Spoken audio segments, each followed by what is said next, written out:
এবার দেখে নিব দিন শেষে পুঁজিবাজারের আজকের লেনদেন পরিস্থিতি। বুধবার ঢাকা স্টক এক্সচেঞ্জে ডিএসইএক্স সূচক 2 পয়েন্ট কমেছে, কমে দাঁড়িয়েছে ৫,৫১৬ পয়েন্টে।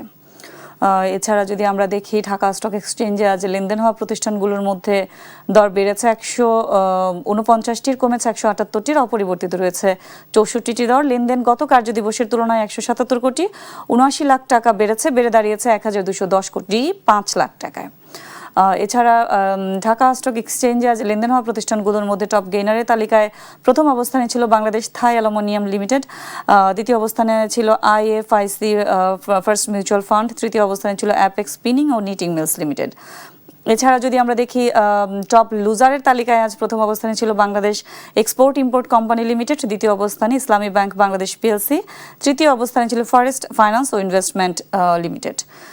চট্টগ্রাম স্টক এক্সচেঞ্জে যদি আমরা দেখি সার্বিক সূচক আজ কমেছে ৭৩ পয়েন্ট, কমে দাঁড়িয়েছে ১৫,২৪৪ পয়েন্টে।